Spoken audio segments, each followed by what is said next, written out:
That's the end. So we can leave that up, or I can leave up one of the drawings. And I'll start taking comments and questions for people. If you want to come up to the mic, feel free. If you want to shout from the back, I'll repeat your question. Yes? On the slide with the parking numbers, was that for the entire length of the street, or just? No, that was just the section, right? Hayes, that's just the section that's been being debated and is affected by the track. The rest of it is staying, except for possibly that bus adjustment, is staying exactly the same. How does your explanation relate to the 25% drawing at the DOT while public being on this hearing on February 4th? Can you repeat that? How does your description tonight? This is done after the DOT meeting, where a lot of comments were collected, and we were responding to some of those comments. Does that answer your question? These drawings, who are they created by? What engineer? I drew them.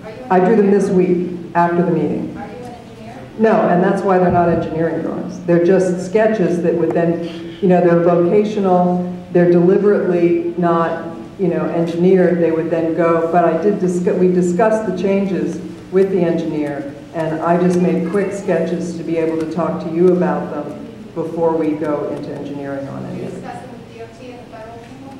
Not yet. That's why the issue of the raised crosswalks is a commitment to take it to DOT, but we're not promising that it's doable. We're just promising we're going to try.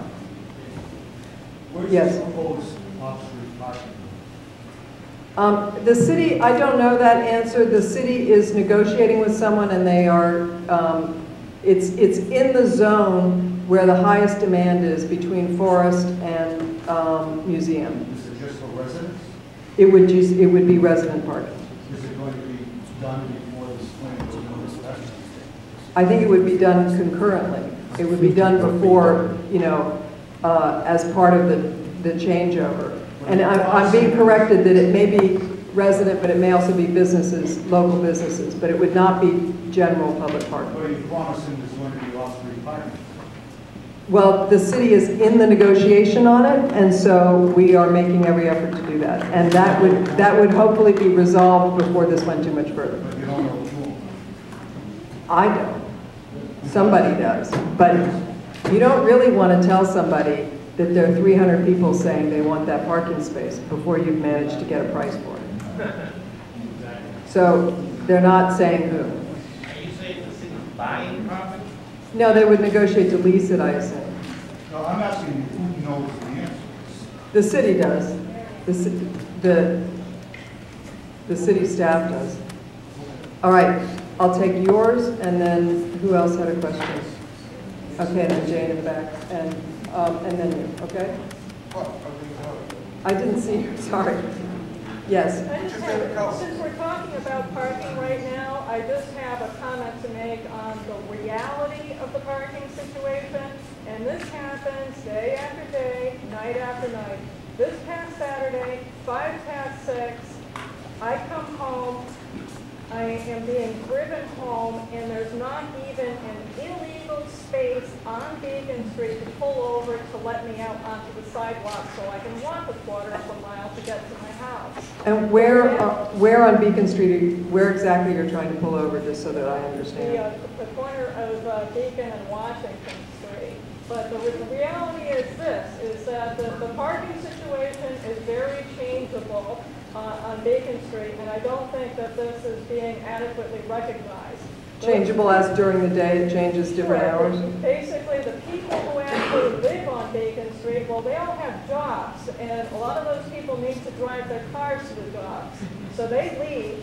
The people who work on Beacon Street or work in Boston and park their cars on Beacon Street during the day take over. The people that come back to their So there's a crunch at 6 working, o'clock. try to find a place to park and they can't. And then we have all of our guests, friends, and the people that come to our businesses, you know, that are also taking up the parking. And I don't really think that the pattern is accurately reflected in the information that the city has previously collected and some of the numbers that you've been crunching for us earlier today. Okay. It's not a static situation. It's very Of course, right. Well, that's why one looks at various times of day. It reminds me, the other day I was trying to park in a parking garage at one of the hospitals, and we pulled in, and my husband said, "Oh God, shift change." I mean, there are certain moments where everything is doubled up, even if it's only for half an hour, you know, where you have that kind of problem. So it's an interesting problem, and we will take note of that and see if there are places to do, you know, to do anything about that. Yes, Jane. I have a question about the trees.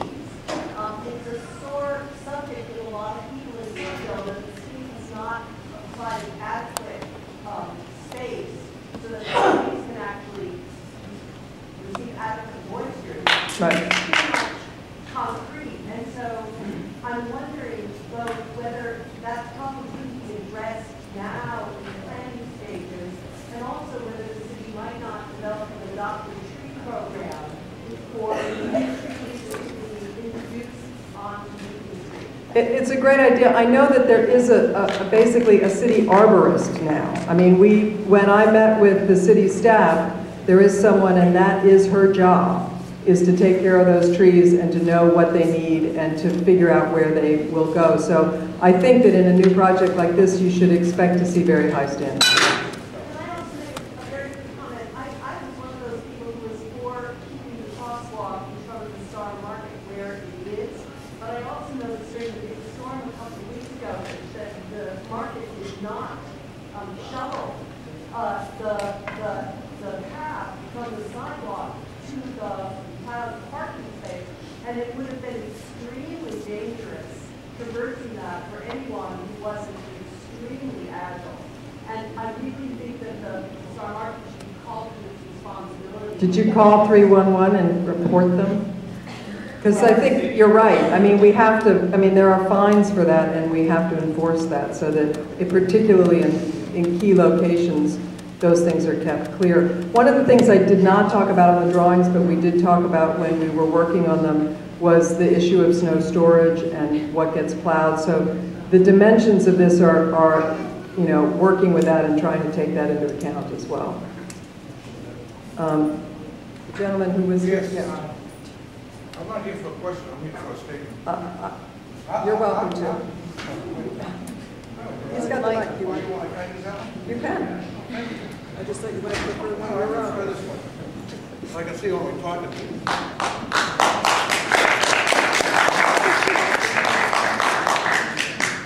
In all due respects, I didn't get too much of what you were saying, but I wish you a lot of luck.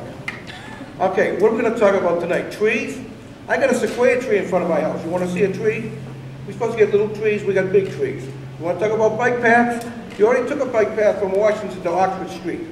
I'm sharing the street with the bikers. I got nothing against the bikers. Then you take, I have nothing against the bikers.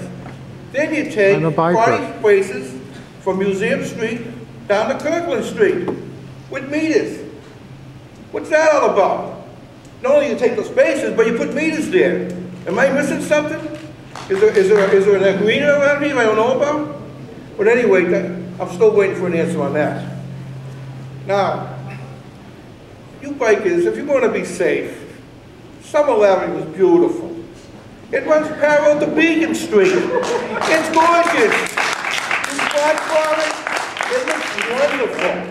And it goes to Union Square. There's not too many people who live there. It's all business. And they manage to park on both sides of the street. From the bridge going to Porter Square, you take a right, go right down to Park Street, beautiful, 4 lanes. You can hold hands going down the street. But I'm going to tell you something. When I saw those 2 white lines on Beacon Street for the first time, I didn't know what they were. I wasn't even notified. Then someone told me that it's a bike lane. So you know what I said? Fine. But it don't look too safe. White lines are not going to save you because you got good drivers and you got bad drivers. You got good bikers and you got bad bikers. But you know what happens? The biker always loses because it's not safe. There's no seatbelt. Sometimes there's no helmet, and you got nothing around you. All you have is 2 white lines. Now, if I knew that was a kid, and my mother and father told me don't go on the street, I would have got a can of white paint and say, look it, I'm going to paint 2 white lines, and I'm going to drive on Beacon Street. You know what they would have said to me? You're crazy. Okay? So why does it make more safe now by painting 2 white lines? We are sharing the street on Beacon. You already get Beacon from Washington to Oxford. Let us park our cars. Now you can't put 10 pounds of potatoes in a 2-pound bag. I learned that in school, in the Somerville school system. So no matter how much you look at it, you can't do it. Now if you take half the parking away, you put 10 pounds of potatoes in no bag, because there's no parking spaces. And little by little, you're just dissecting that street. You know why you're doing it? Because you can. You're doing it behind closed doors. People are going to work, people are home, raising a family, doing their shopping. They see changes. They see a lot of changes, but they're not involved. Now the mayor the other day says, give us more tax money. I got things to do with it. The kids need a park, the kids need a playground. That's great. The citizens of Beacon Street, the residents, anteed up, pay the taxes to keep the kids in playgrounds and keep them in parks. That's great. Now the people of Beacon Street and the residents and the taxpayers want to keep their parking spaces. We need his help. We help him, now let him help us. Now, not everybody here can be here from Beacon Street because they're either elderly or handicapped or whatever. Maybe they're afraid to lose their parking space, who knows? But if you take half the parking spaces from Beacon Street, it's going to be chaos. You're going to get neighbor fighting against neighbor. People are not going to be able to leave their house because they're afraid they might lose their spot. They want to go shopping. They might have a relative come over and visit them. They need the space to go home to their loved ones at night. And it's very difficult now by taking any spaces that we have today. Now I'm going to tell you one more time. If you want to save spaces on Beacon Street, don't take them away. Then you save them. We're not looking for anything. We want to keep what we got. Have a nice night. Thank you. First off, I think that it would be difficult to, I appreciate these comments, but I do think it would be difficult to describe this as behind closed doors right now.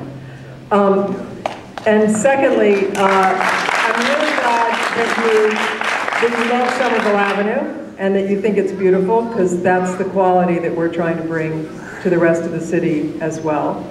And I think that you're right. It's not safe biking under these conditions, and that is exactly what we're trying to address. So I agree with a lot of what you're saying, and I appreciate your bringing the comments to the table. Who else? Yes, sir. What happens when there's Very good question, and I apologize that I did not address that earlier. There is a way that it would be in alternating blocks. Is that the idea? It's not like you have no place to go when there's street cleaning. So that instead of what there is now, where you double up on one side, it would be a kind of block to block in a linear fashion instead. So it's not like Thursday, there's no parking on Beacon Street. Thank you for helping me clarify that.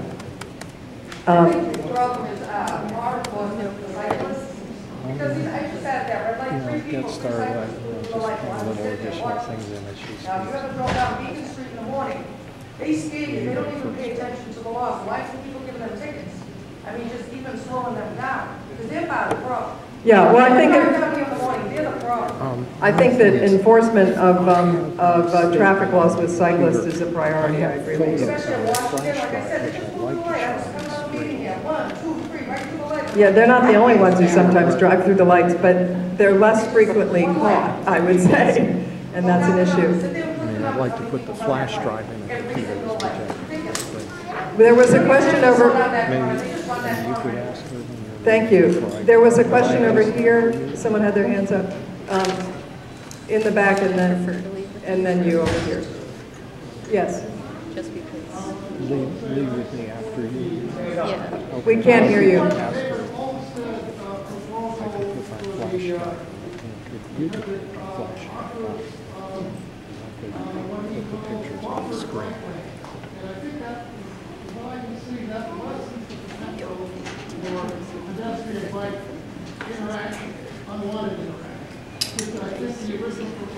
I'll see projected from this computer. I think it probably does lessen that, but I think it as at the cost of not lessening the cyclist auto confrontations. And that I think the judgment at this point was, as we were taking those comments in, that it was more significant to create a buffer between the cyclists and the cars, and that there's adequate, you know, we're working hard that there be adequate space for the pedestrians and cyclists.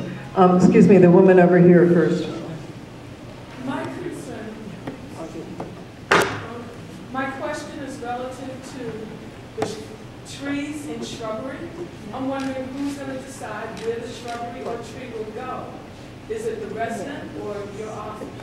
That's a good question. I don't actually, it's not my office. I don't actually know. I think that, I know when we got a tree in front of our house, the city contacted us and asked us what kind of tree we wanted, and there was some discussion. I don't know how that works, but we will find out. From the city, Ms. Morrison, trees are not decided by the people. They're usually part of the engineer's design.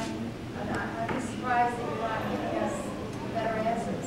Well, I said it's not my, I apologize if that's not a good answer. I'm just giving you my experience on another street. From the city, there's 5 or 6 people here. Do you want to answer that, Hayes? So the tree, Where's there was a mic floating around.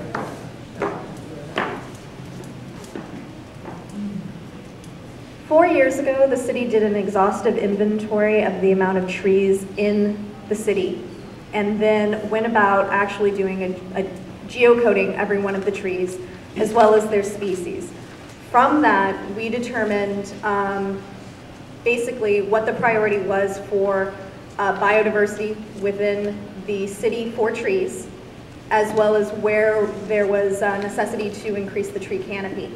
What we do is we go through and against that, look at the types of trees that are needed in this area that also then don't skew the amount. So right now we have a huge amount of maple trees. Having, you know, a significant amount of maple trees against other species opens you up to potential infection and disease on that species. So we foster the biodiversity, and then we space the trees according to where their root systems can actually be sustained, as well as not to interfere with ADA compliance. To be ADA compliant, you have to have 48 inches of throughway on the sidewalk, and right now it's at approximately 10-foot sidewalk. And so we space them using both of those criteria. At this point, you can see from the plans, though I don't know exactly how many more trees, it is more than double will result from this streetscape. Thank you.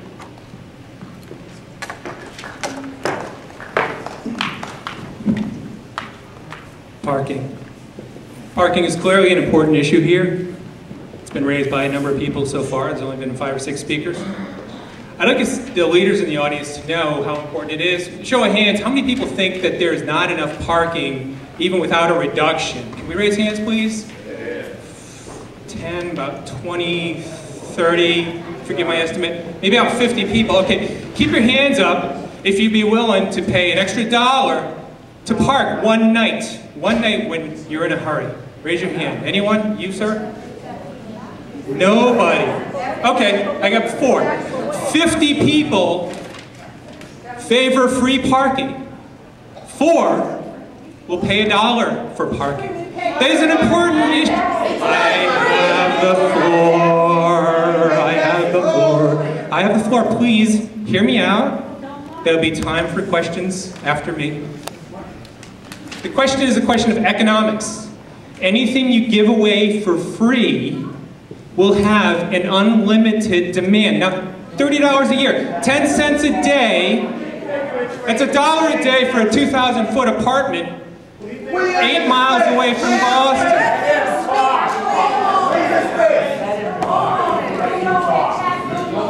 You don't have space. Gets listened to. I promise I won't let him go on very long, but please give him a minute. When you give something away essentially for free, there's an unlimited demand and then the supply dries up. So if you want supply, you price things according to the market demand. It's the reason why Microsoft and McDonald's don't go out of business. They charge for their product. Where do you live? Now, Beacon Street, I live in Medford and I take Beacon Street home every night. Please be quiet. And I proudly pay an exorbitant amount of federal and state income tax every year, a lot of which is going to fund this project. This is a major arterial road. People use it to get from place to place. It is not a place for free storage of a hunk of metal. You live in your car? I've heard about that. I feel for you, sir, but this is about transportation. It's a transportation issue. So, the problems are simple, thank you. Your price demand on Beacon Street. There's a lot of side streets and there are alternatives. The city is clearly exploring them from what I've heard. And you leave the straight, flat road to be a way for people to get from place to place, whether they be walking, driving, or cycling. Storage is not part of the mission of a major arterial artery. Thank you.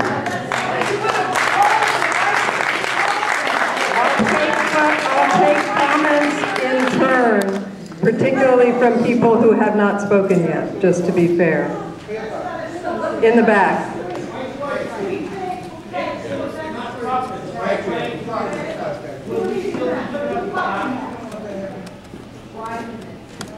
Can you say that again? Build the bike path and the bucket path, we can still be giving up the parking. Hayes, how much of that is true? Some of it, yes, and we've reduced the amount that's being given up by 3/4. To accommodate a buffered bike lane, we would have to move the curbs up. She's answering your We're already moving it. I'm answering the question, sir. So, in order to accommodate the buffered bike lane that was presented by Mr. Olmsted, you would have to reduce the sidewalks by 3 feet either side, or 6 feet total. In order to do that, it would necessitate the relocation of all of the water and sewer lines within the corridor because they are buried under the sidewalk. You would then also have to move all of the telephone poles as they exist. No. We costed it out. That would be at a cost to the city of about $3 to $4 million. This doesn't even also address the fact that it would be a NACTO substandard buffered bike lane at 4 feet. NACTO standards are at 5 feet. To get that extra foot, we have to move it even further. Not only that, you reduce the sidewalk. It's at the expense of the pedestrian. This is a corridor for all users. And above and beyond that, by actually taking a curb and moving it outbound, you are widening the roadway. By widening the roadway, you actually encourage speeding. One of the main concerns we heard about this project was that people thought that people were speeding in the roadway. By taking the curbs and moving them in, you actually encourage people to travel slower. And that is one of the goals of the city of Somerville. We want all of you to move through our city on our own terms. That is, we're not going to encourage you to speed. We are going to design so that all of you, I'm sorry, are forced to get along. Nonsense. And that is part of this design. Part of the point of what Hayes is saying is that these alternatives, you know, and the feedback we've been getting, we really are looking at it, and we really are trying to balance the different interests and take seriously the suggestions that are being made, many of which are very intelligent and well thought out. You, sir, here.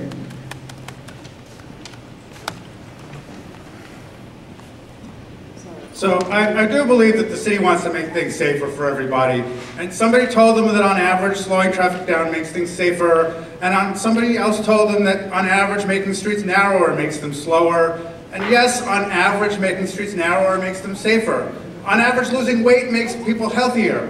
But that's only because on average Americans are overweight. That doesn't mean skinny people or athletes should lose weight.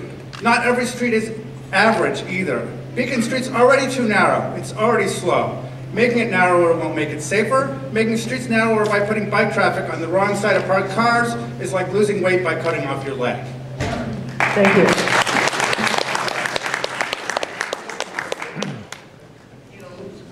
My name is Daniel Shugrue. I'm a Somerville resident, have been for 15 years.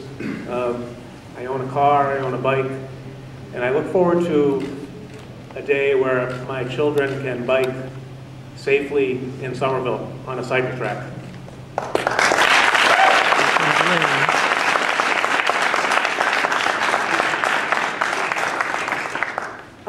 Every Sunday morning, when I go out at 8:30 in the morning, there are less than a handful of vacant parking spaces between the corner of Forest Street and the corner of Museum Street. And these obviously are people who are stopping to go into town or take the subway, not at 8:30 on Sunday morning. So, I mean, that's too many cars for your plan. Second, if you have this bicycle track, I'll be blocking it every morning when I leave my driveway before I'm able to exit into the travel lane. And so will every other driveway and every side street become an intersection with the bike path. It's going to slow way down. Well, I think that, excuse me. The pedestrian traffic is going to increase, God knows how. Mr. Drago, who just spoke, will have to walk across the street to and from his car. How many times a day, I don't know. But everybody who's the other side of the street, back and forth. 10 bags of groceries, 10 strips back and forth, through the bicycle lane, through the travel lanes. Somebody's going to get hit. Bicyclists, pedestrians, and that's going to be too bad. Thank you. Yes, in the red jacket.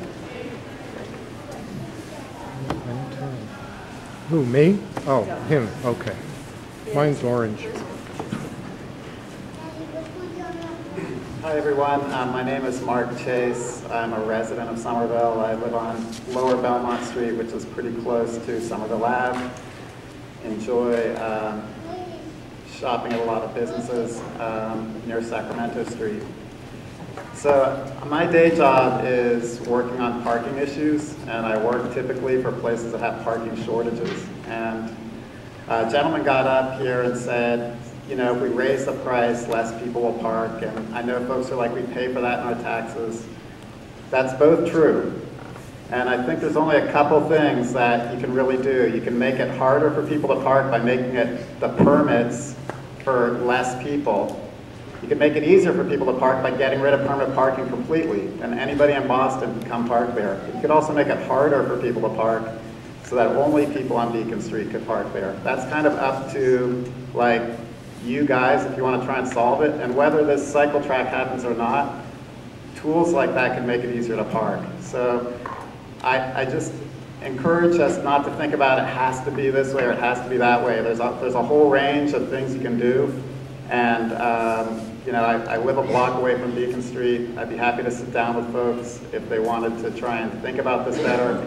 I am a bicyclist. I you know, rely on it for my transportation, and I want to thank all you car owners car drivers out there who are respectful of us. I also stop for red lights. I might be, you know, one of not too many, but there are actually quite a few of us who try and obey all the traffic laws. So I think I'll stop there. Thank you.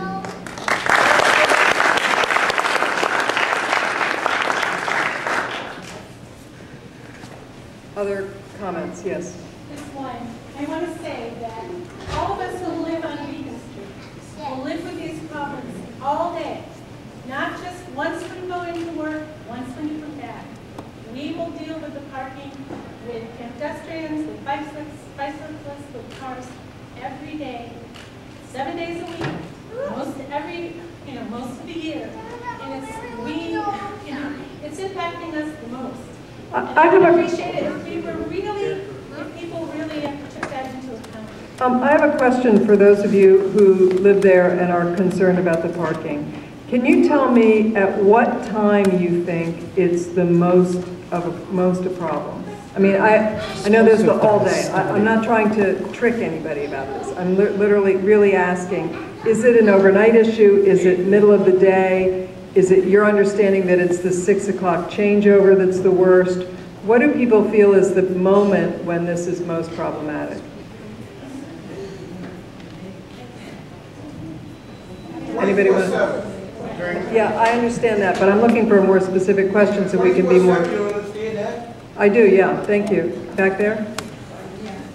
I'm a resident. I live on, like, right near Cafe Vista. I live right next to Cafe Vista. And I think the most problematic for me is when I'm coming home. However, from work, you know, like 5:30-ish, I can't find a parking spot. A lot of times I have to park, you know, wherever. But I also don't know if it might be a problem in the early morning because I have been parked there overnight. So I don't know if that's a problem with people coming in. Yeah, you wouldn't notice it, in Yeah, other I mean, words, it right. might be just a changeover. If I'm leaving to work, someone else who is coming to take the tea might just change their side. I don't know. And does it change by like 8 o'clock? Does it loosen up, or is overnight a big issue? Overnight, I haven't seen has been that big of an issue. Especially the weekend is a lot lighter. There's one stretch that's very hard.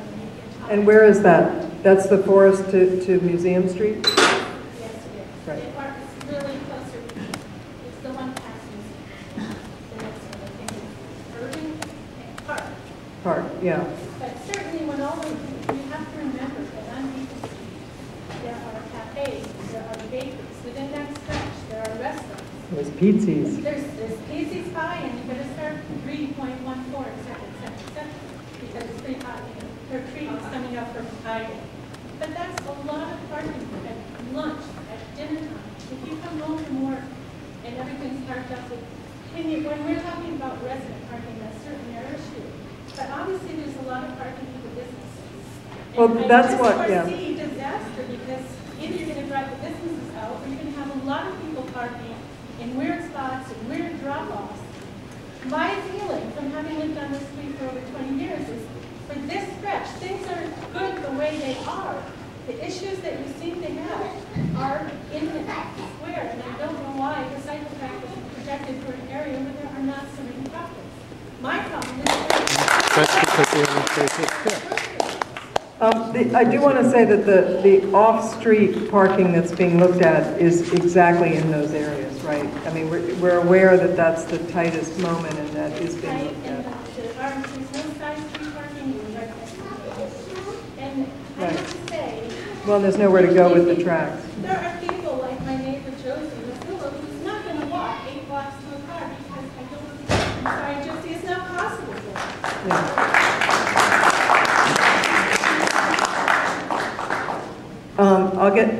Yes, I'm just going around people I haven't heard from yet, and then people who've already spoken will get another shot.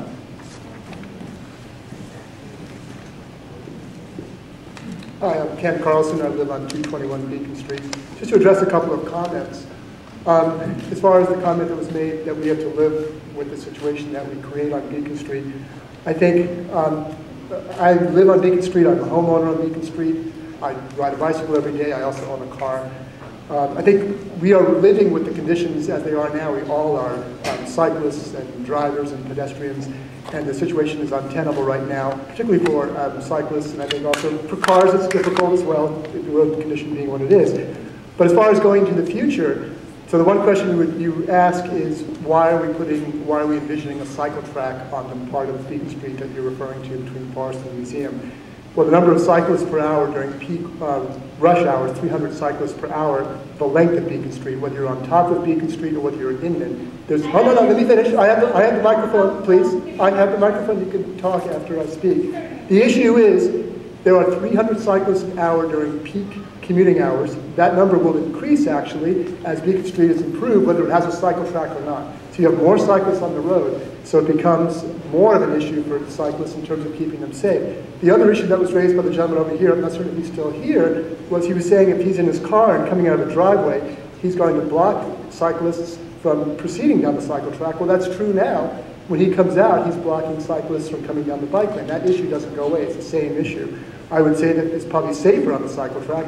On the bike lane, you've got to be worried about not only cars dooring you, but also cars coming from driveways as well onto the street. So that's the same issue. But I do think, though, that being a person who lives on Beacon Street, who drives on bikes, I think the cycle track, I think, is a very good idea. I think it can be built in the right way, and I think it needs to be the length of Beacon Street, and I would argue all the way from the top of Beacon Street in Oxford all the way to Inman is what I would support. So, and I think that would make a huge difference for safety in the community.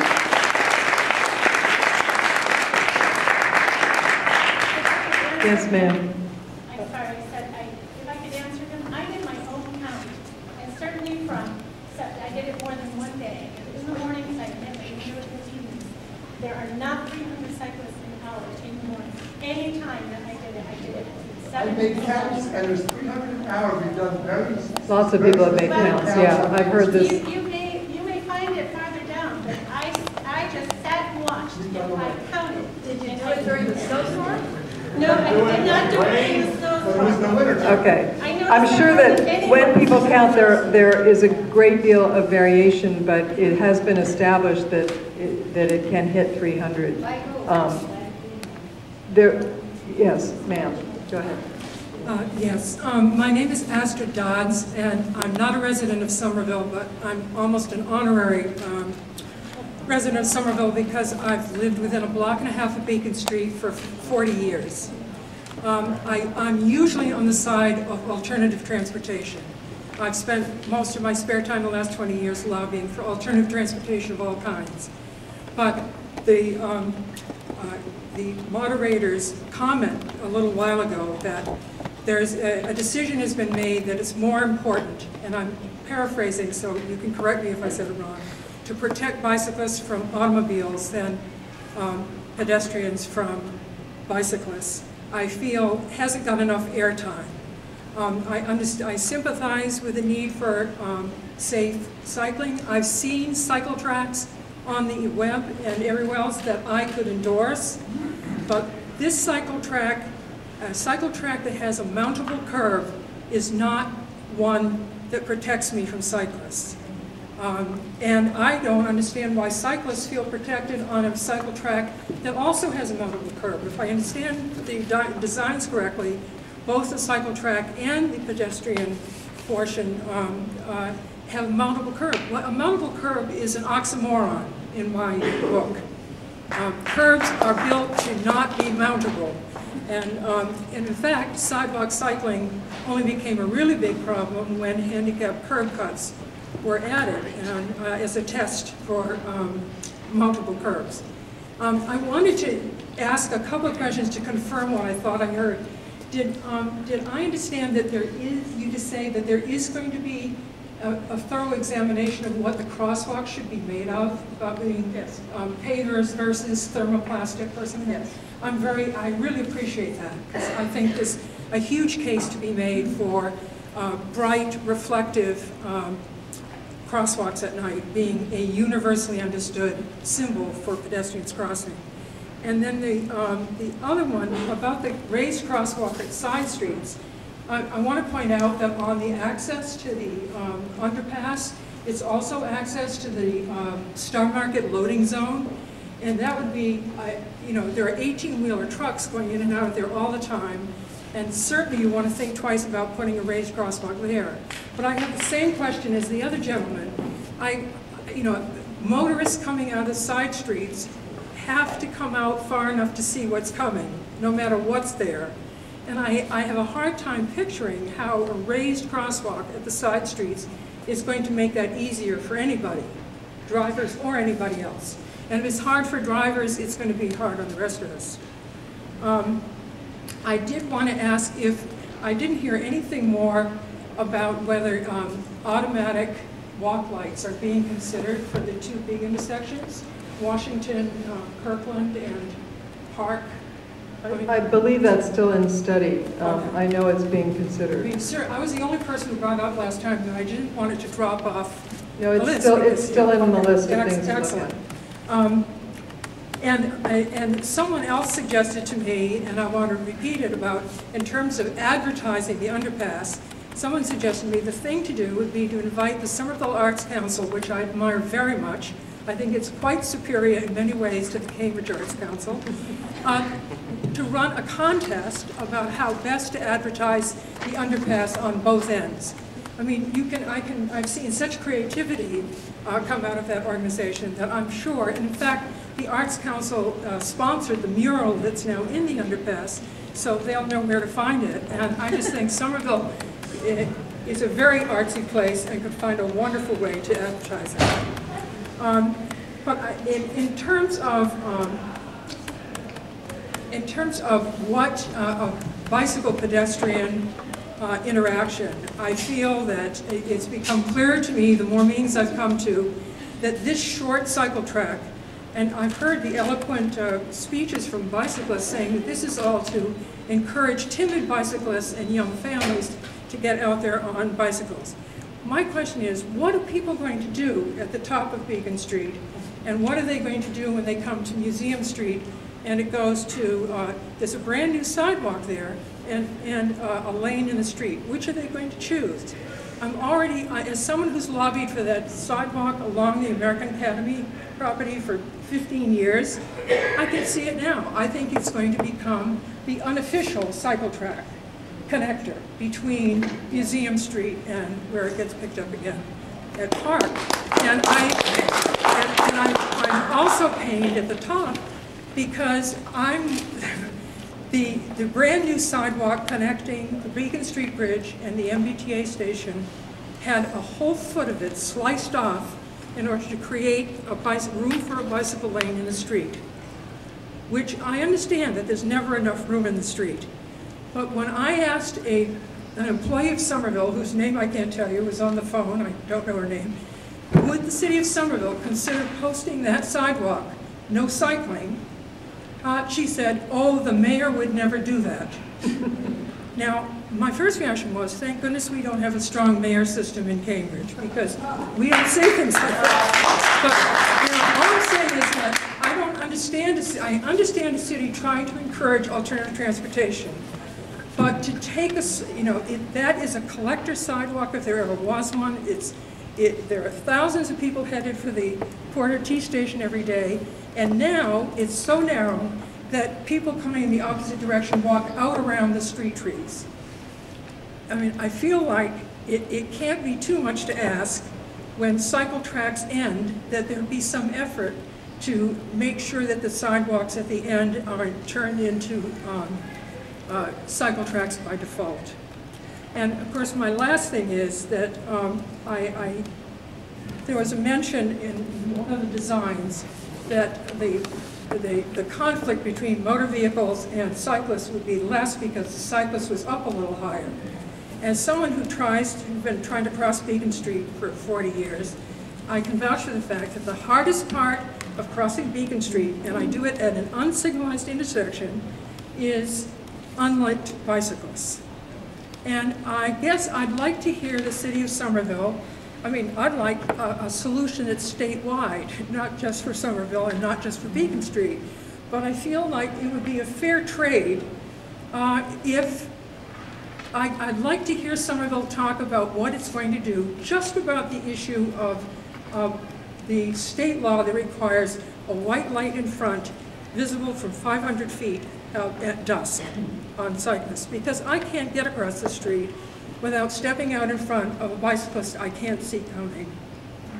And bicycles are environmentally good because they're small and fast and non-polluting, but that's the reason why I can't see them, and that's what makes them a hazard for pedestrians. So I guess I'd really like to hear a little bit more about, pedestrians are used to being at the end of the food chain, and certainly in this discussion we've come way, way, way after parking. But the conflict between bicyclists and pedestrians is real and deserves some sustained attention. And it can't all be solved by how things are constructed. Thank you, Astrid. There's some excellent suggestions. I'd be happy to advocate with the mayor for a bike safety campaign. So I'm going to start to limit the number of questions. So if you still want to speak, if you could come stand up here so I don't miss you. That'll be the last speaker first. My name is Sam Coren. I am a Somerville resident and cyclist living on Forest Street, just steps away from Beacon. Not all cyclists, myself included, support the design for the Beacon Street cycle track, particularly from Oxford to Museum Street, because they find it will make biking on Beacon Street dangerous. Those who support the track do so believe it will give a car-free cycling experience. They do so thinking it will make cycling more appealing and safer for families and new cyclists. Unfortunately, in the case of the city's design for Beacon Street, this is a complete fantasy. Cars will park on the cycle track and turn into an intersection of driveways. Pedestrians will walk in it, whether they're accessing or unloading cars or just by their own ignorance. Cyclists will still have to use the road by choice or by necessity. Supporters of this track ignore research studies and the advice of cycling safety experts, some who will speak tonight, that indicate that this particular type of cycle track design will decrease safety for all users of the road, including cyclists and pedestrians, which Astrid just talked about. To add insult to potential injury, the cycle track will only run for 2 short sections on the northern portion of the street, Oxford to Museum and Park to Washington. Both of these segments are far away from the notorious Inman Square crash cluster, while there will be the same painted door zone style bike lanes that exist today. Why burden an entire neighborhood for these 2 short bits of microcycle track that only work to improve the perception of safety rather than the actual safety of cyclists? Because the cycle track design from Oxford to Museum is so unsafe, it's extremely insulting to expect people who live and work here to deal with such a drastic on-street parking elimination. Why should this section of the street go from 125 parking spaces to 50 for a cycle track design that could lead to more accidents than it prevents? While the parking situation is adequate today, reducing it by that much will make it prohibitive and cause significant delays by double parking and people circling for parking spaces. By the way, at the last few meetings I asked why was there no data from traffic and parking incorporated into the parking study. It seems like it should be easy enough to get.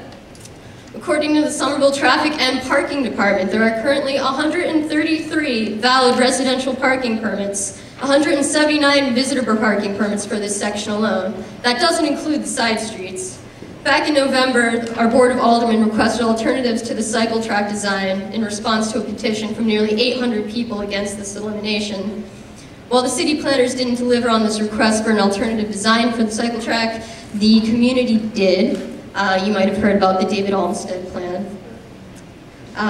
But really, I mean, it comes down to visibility. And when you're riding behind a bunch of parked cars, there's less visibility between turns, and that results in more of those dangerous hooking collisions. I mean, I've come to enough of these meetings to realize that what I say doesn't matter to these people, but I think it matters to all of you, so thanks for listening.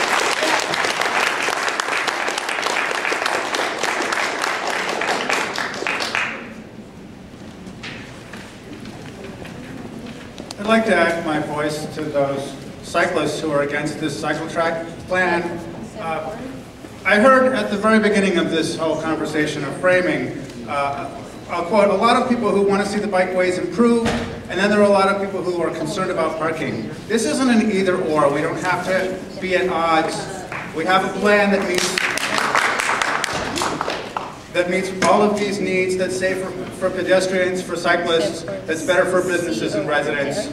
Astrid spoke well tonight, but she also spoke the last time we were here about the dangers of having cyclists and pedestrians in such proximity. Even losing space on the sidewalk would be better for pedestrians than having the cyclists right up in their business.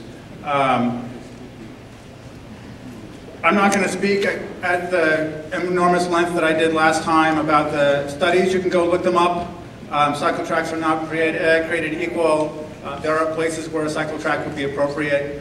For the most part, this is not one of them. Ironically, the place that would be safest for a cycle track is precisely where the city is proposing not to put one. And obviously, the impact on parking is enormous. Not just, one Wednesday afternoon, but at all times of day. With the street sweeping, we lose half of the parking. The the 60 additional parking spaces that are up here on the board, that's a great start. But you're still below peak demand when you look at street sweeping nights and not above it. I'm seeing the city very resistant to the Olmsted plan. I don't understand why not. This is a good plan. It takes space away from, well, who does it take away space from? The pedestrians still have 8 foot clear on the sidewalk. The same way as they do now when you take away what the utility poles have. I think we're taking space away from the utility poles. We're making the utility poles share. Utility poles can't share with drivers, they can't share with cyclists, they can't share with anything moves. But let's make them share with the things that don't move, and that's the parked cars. Thank you.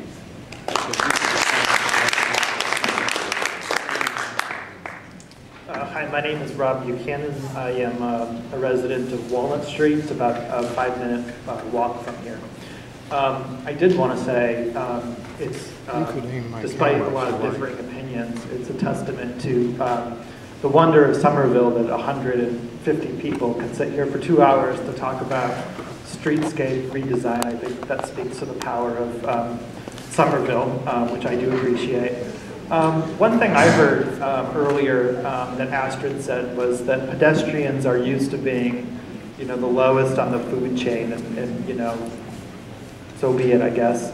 But I would really like to challenge, this project. When I heard that this was being done, I confess my very first thought was, oh, this is an opportunity to really I expected to dramatically see a lot more pedestrian infrastructure. And I do see that there's been a lot of attempts to kind of address that, but frankly, I don't understand why there isn't a crosswalk at every cross street. And I know it sounds like a small thing, but when you're out there walking and cars are moving along at 30 plus miles per hour, depending upon the time of day, it really does make a difference. I think it makes a difference for a lot of people. So, I would just like to say that when we're talking about the pecking order in the food chain, given that pedestrians have the least protection out there, I would advocate that they be first. And I, personally am totally confused on whether the cycle track is a good thing or a bad thing, so I'm really not even going to get into that.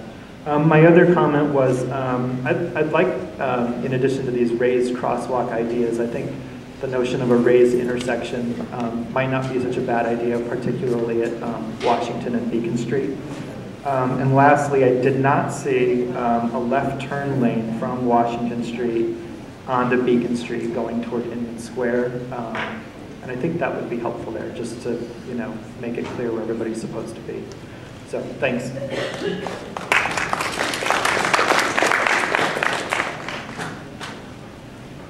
My name is Marty Filosi. I live on Beacon Street. I own property on Beacon Street, and I own an automobile. And I'm also one of the people who left my car at home because I had a really primo parking place that I did not want to lose. This is probably the 8th, 9th, 10th meeting on this Beacon Street renovation that I've attended. And at 3 hours of pop, that probably comes to 30 hours of listening to the same old rhetoric, maybe on a slightly different bag. Okay? I want my parking place. I think this is a dumb project. I think it's highly and blatantly discriminatory against the homeowner, the business owner of Beacon Street. As far as the bike riders are concerned,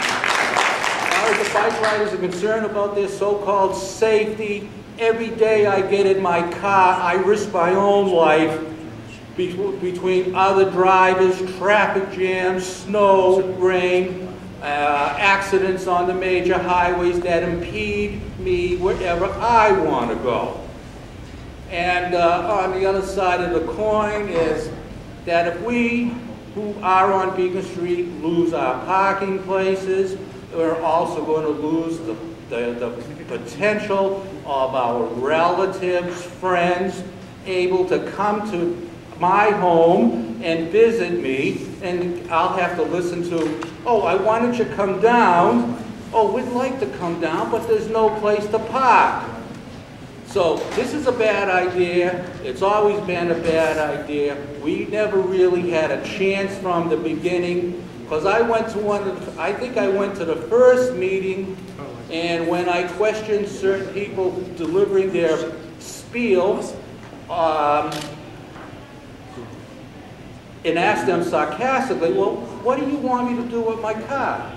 Am I going to lose my parking place? Where, you want me to sell my car? At that point in time, the mayor jumped up, grabbed the microphone, looked me in the eye and says, look, this study is 50% done. It's going to happen. Basically told me that I've got no say, it's going to happen, shut up and go home, which I did.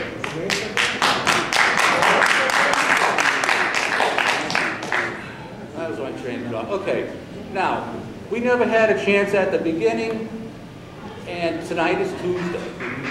There's going to be other Tuesdays coming. And when this next special Tuesday comes, remember their names who are doing this to us, and get out and vote. And clean house in Somerville. Because the mayor, Houston, they don't care what they're doing to us. This is just frosting on their resume cake for when they move on to other things. And this stuff up here is crap. That's the end of the story.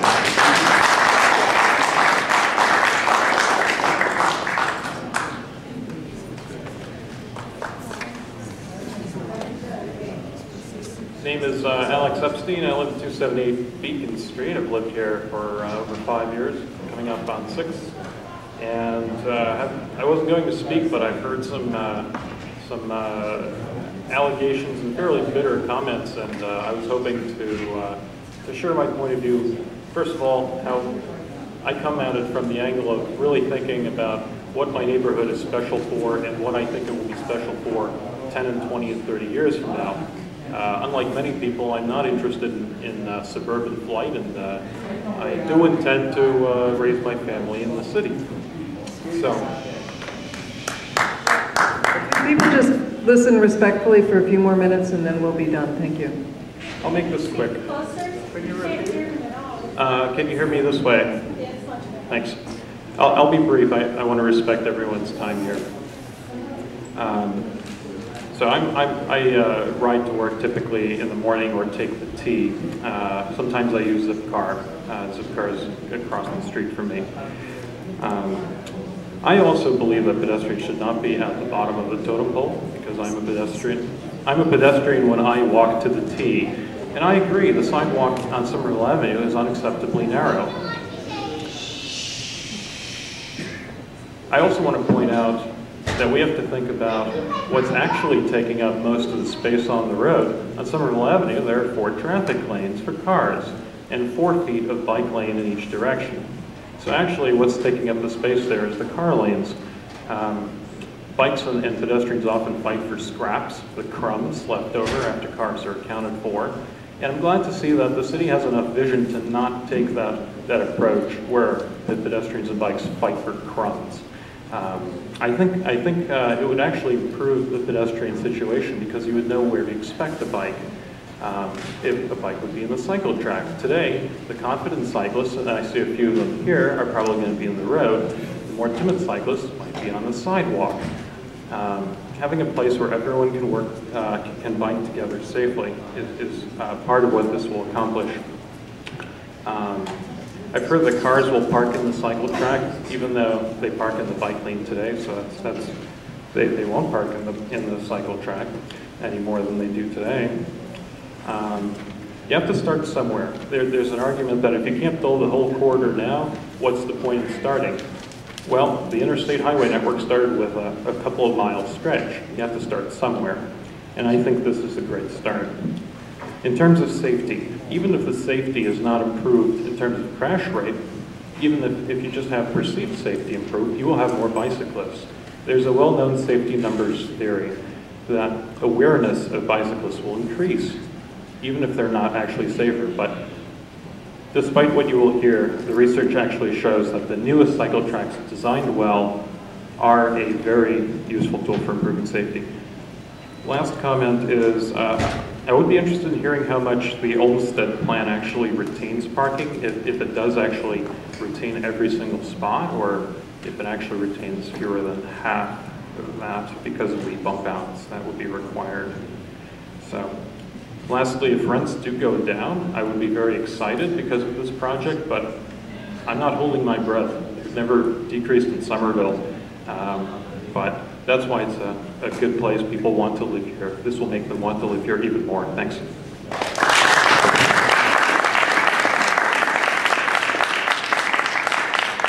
Hi everyone, I know it's getting late and I just have a couple of quick points to make. Thanks for your patience. My name is Julia Prang-Wallers and I'm a homeowner in Somerville on Bow Street.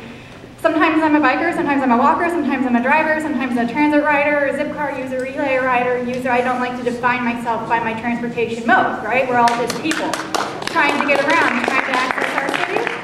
I also own a house with no parking, and that's tough. I feel everyone's pain around that, especially when it's snowy, because my husband drives to work and I need to drive sometimes.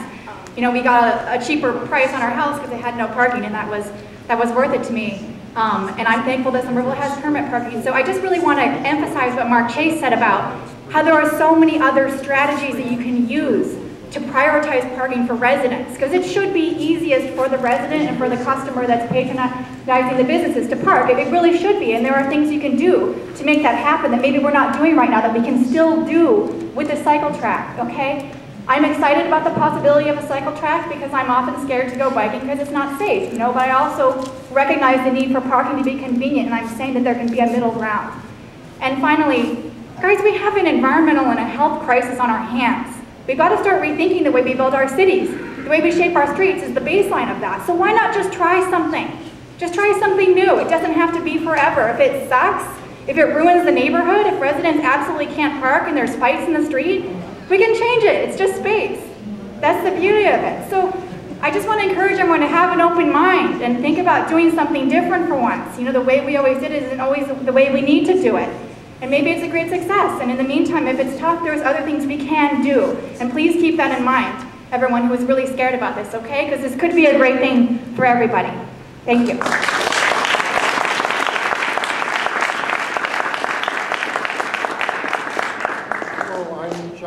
And I will confess to having lived in Somerville at one time. Now I have to introduce myself. I'm a former board member of the League of American Bicyclists. I'm a former president of the Boston Area Bicycle Coalition. I am now on the Waltham Bicycle Committee. That's where I live now. Let me first just comment on what was said in the last speech. We can change it. If we move the curbs in, we cannot change it back. Understand that? If we move the curbs in, you can't change it back until the next time the street gets completely reconstructed in 50 years. So you've lost your parking. It's gone. What I see with this project is a relentless campaign to fit a round peg into a square hole. It's to advance the buzzword cycle track, fulfill or further political ambitions, and demolish the standards which apply to safe design of bikeways and undermine the traffic law. NACTO, described earlier, is not a standard. It has no authority. It is filled with troubled design. The Massachusetts Project Development and Design Guide is the standard which applies under the law here. Moving curbs in forces bicyclists off the street, and then you have them on this cycle track, which is effectively 4 feet wide behind parked cars on the side with parking. That's not wide enough for one bicyclist to overtake another. You have a reveal curb on the sidewalk side where it's 3 inches high, you run your front wheel into it, and you fall down hard. This is engineering. On the other side, we have a mountable curb, which is shown in the pictures as made of brick. Try riding down a side slope of brick. Try plowing the street when there's a 3-inch rise somewhere in the middle of it and you can't see it under the snow. I mean, what are we talking about here? The advancing that, isn't the Department of Public Works yelling and screaming about that?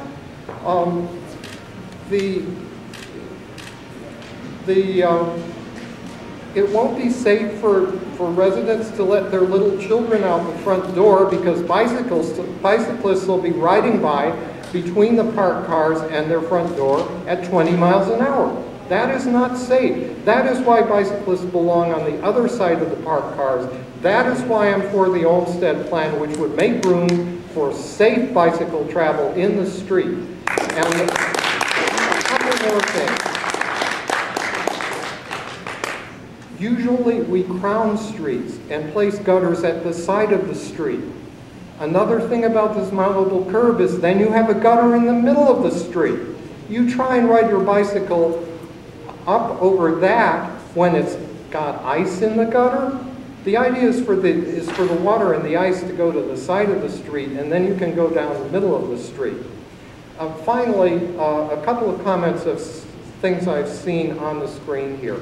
I saw a zigzag just before an intersection where there's a row of parked cars and there's about 10 feet of bikeway where the motorists and the bicyclists can see each other before the intersection. They did that in St. Petersburg, Florida. It didn't work. There's all sorts of conflicts. It's deadly. All this is being sold as making cycling safe for novice and child cyclists. I would just love it if that could be done on Beacon Street. Unfortunately, you just don't have the width to do it here unless you're going to tear everything down. Tear down everyone's house. Tear out all the parking.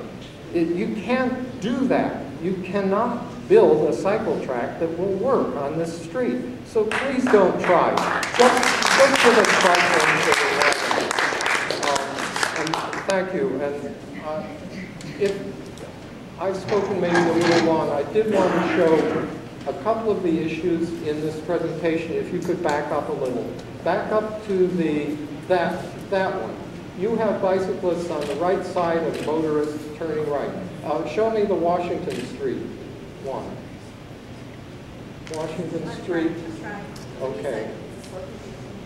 Right. Well, okay, I'll explain it while you're looking. At Washington Street, right. And, okay, well, there's several places here where bicyclists are forced to be in the bikeway because there's no way to get out of it, and motorists are forced to turn right from the left side. This is how Chris Weigel was killed on Commonwealth Avenue in December. Please don't do that in Somerville. Visibility is safety. Visibility is safety, and also bicyclist education. There are those of us who can teach people how to ride bikes safely on Beacon Street, even as it is now, but even more so as it might be with the Olmsted plan. Thank you very much.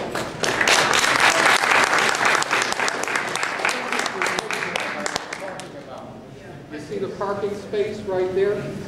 I don't know how a city official could come up with a design like that. That is not right. That's my mistake and not the city's. Thank you for pointing it out. Hello, my name is Isaac Sayas, and I'm the only one with a foreign accent so far. It's amazing here in Somerville and Cambridge. Anyhow, I've been here over 25 years, so maybe I'm allowed to speak here a bit about that. I live in Cambridge. I've spent many years in Somerville. Let's see here. Everyone here is arguing on a very static basis here. I would like to point out that, you know, anyone that goes at Kendall Square should see that you have all these immense buildings sprouting there. The city is changing. There's going to be much more traffic. Now, for all of those that are long-timers here, I need to say something. We need to look at it from the perspective of economics. There is pros and cons. If life was changing and becoming a bit more difficult because of the cycle tracks, I have to say that within 5 or 10 years, the price of homes would rise immensely. New people would come, so those that lose a bit of parking spaces, and they will a bit, would get very much compensated. One needs to look into that. Now, in terms of parking, and so it's important to, you know, we live in a great place. There are lots of industries. You know, there's not much unemployment here as opposed to the rest of the world. Why? because in places like Kendall Square and around, you have lots of companies that come, so there is traffic as a consequence of that. If we want to have a lot of parking, we could live in places like Detroit. I guess in Detroit you can have all the places you want, but there's not going to be much job. In terms of parking, well, you see, there's lots of things changing. I can envision that in the future, the city could enable, I'm going to look 5 and 10 years into the future. There could be some economics with some smart applications so that if you live in Beacon Street and you've lost your parking space, there would be some smart application that would direct you to an adjacent city and you will lose your spot so much. At this point, people take for granted that they have a parking space, and if they have a parking space just in front of their house. Maybe not. Now, this is a beginning, and from what I understand, there's not much between Washington and Union Square, right? Now, we can be very creative. Frankly, I cycle a lot, so much so that I have a broken clavicle from the door that was opened, so I value these things. Now, between Washington and Inman, there is that street which is parallel to Beacon, which goes by the hospital. If we begin to have this cycle lane going from where it is, from Porter Square to Washington, eventually we could have some continuation. If the whole thing continues eventually to Kendall Square, traffic is going to change. Anyone that is on the street at 5 o'clock, either on Broadway or on Hampshire, it's packed. The behavior of people is going to change if they can't cycle. There's going to be less cars. Some people will not need to park. It's going to be an improvement. Okay, I guess that's it. Thank you much.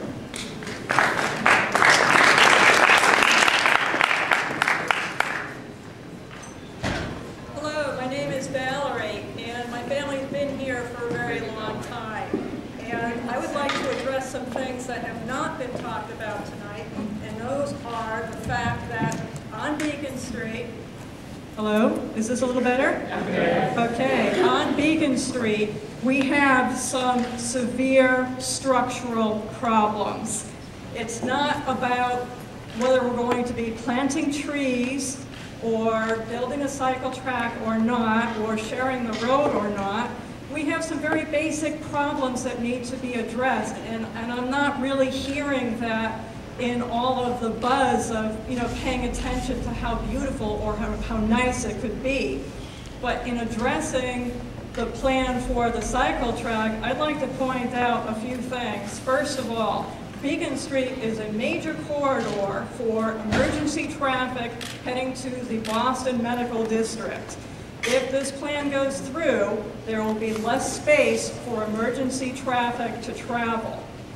The second thing I'd like to point out is that this is a major corridor for commercial traffic, both Beacon and Washington Streets. I'm not sure if many of you are aware of this, but local towns and communities limit the corridors that commercial traffic can take for noise and structural reasons. We have hundreds of thousands of tons of commercial traffic traveling on our streets every single week, and we do not have the structural foundation to support that traffic as it stands. And proof of that comes in that 1 month ago, at the corner of Beacon and Washington Streets, we had a severe gas main leak that was caused by ground shift.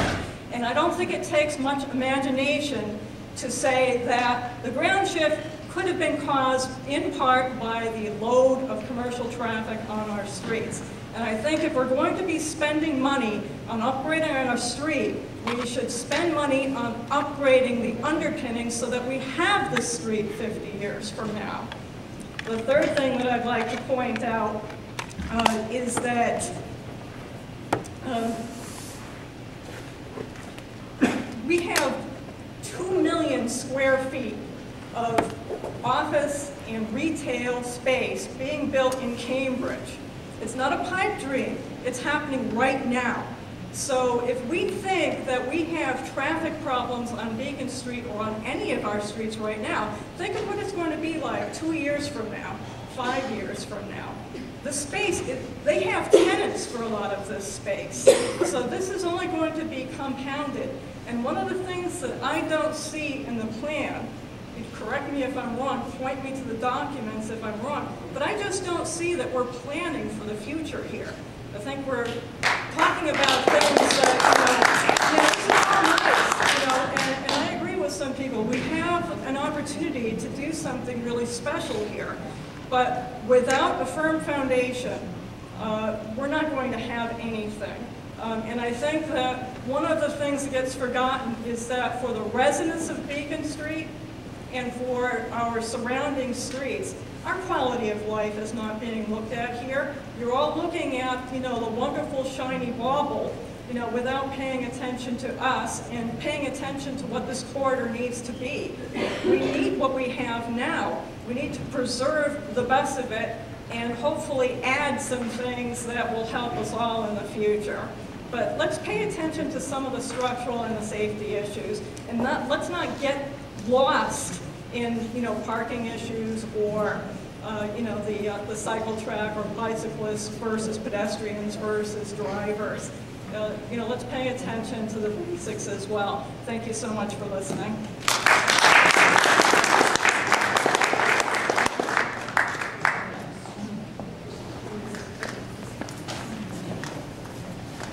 Good evening, my name is Bruce Kulik. I'm a Medford resident and an avid cyclist, commuting regularly, frequently through Somerville and Beacon Street, and I did in fact also live in Somerville many years ago, because that's important. Anyhow, one of the points I want to make today is I'm very concerned that the people who are putting together these plans for bicycling really know nothing about bicycle operation. That concerns me greatly. I mean, I know this is just a sketch, but this is just silly. And it should not have been brought up here because it shows that administration that is claiming to be putting stuff in for your safety doesn't know anything about what really makes items safe. And in fact, there's a couple things here. I didn't see any response from the Mass DOT reports that came back from the 25% plan that was submitted. There's a couple key gems here. I don't want to repeat stuff that's been said, but here's one. It says, cycle tracks that are separated from travel lanes by parked cars can pose safety concerns for bicycles traveled in downgrade sections. Bicycles traveling downhill can reach speeds that are near or equal to those of motor vehicles in urban environments. And yet the design speed that has been chosen for the cycle track is 15 miles an hour. That's what I've been told. Now maybe David, I forget his last name, but perhaps he can clarify that. But I was told that that was the design speed because he felt that that was appropriate for a bicycle track that was going to be in an area for pedestrians. So what's that doing? That's saying you're slowing down bicycles rather than allowing them to be in the street in order to put in this track. So that's one of the issues. I don't see how legally it's going to pass muster here with DOT without the city responding to some of those issues. Another one here says, justification for posing cycle tracks has to go beyond an enhanced perception of safety. And that's really what this is about. It's an enhanced perception of safety. It doesn't make things safer. We talked about this, Beacon Street being a place where there are a number of cycling accidents. That was in Inman Square from the slides that we saw, yet this project doesn't even address that area. So what's that all about? Why is that even brought up as something that is germane to why cycle tracks should be put in? It's not at all relevant. Anyhow, it also goes on to say references to other studies that are acceptable for cycle tracks, and I'm paraphrasing here. The results should be applied or approximated for this corridor. What they mean by that is that if you look at some of the studies that have been done that say that cycle tracks are safer, you'll see that they have nothing to do with the kind of cycle track that's put in here, with the number of crossings that we have, with the volume of traffic that we're expecting and so forth. So I don't support the cycle track. I think the city really seriously needs to reconsider whether the cycle track should be part of this project at all. Thank you.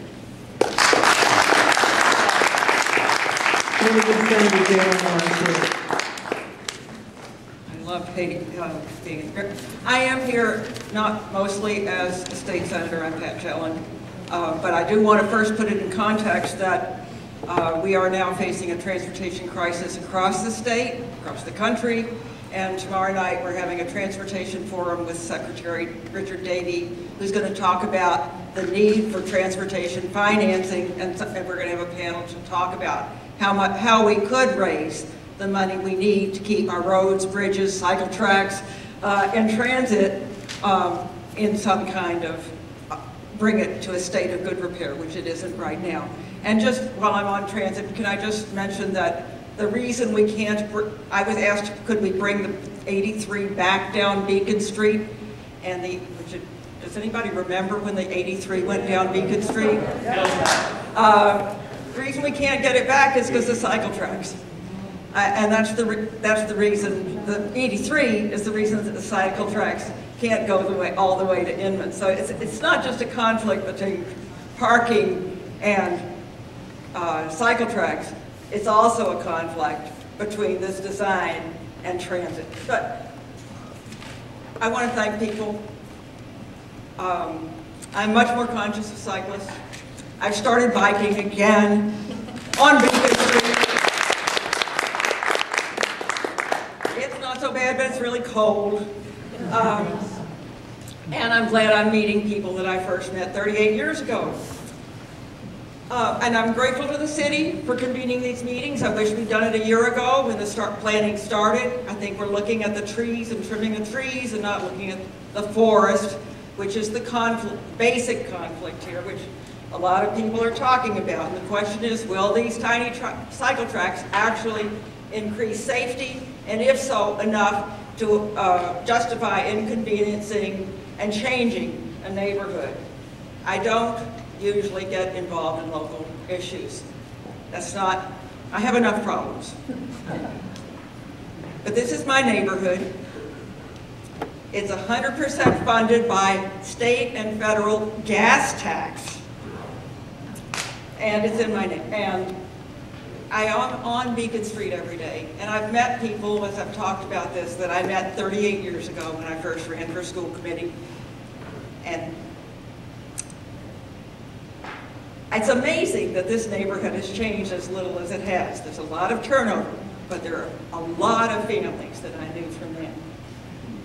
A majority of the people who live on Beacon Street and on the side streets have signed either a petition or a letter to the mayor asking that the spaces be preserved as much as possible. I know how hard it is to get a majority of anything signed by going door to door. It's hard. A majority of people. Sometimes government has to step in and say to people, you can't keep what you have. But they have to have an overriding and important reason. The theory is that the cyclist safety is important reason. But you've heard testimony tonight, and I have read other testimony at greater length about why this is not safer for cyclists, even in that 5-block stretch. National standards and guidelines, standards from other countries, say it's not preferred to put a cycle track in an area with a lot of driveways and a lot of cross streets. That's Beacon Street. Another goal people have is to increase the number of cyclists. I strongly doubt that a 5-block segment will attract more cyclists. I think what will attract more cyclists is paving the street.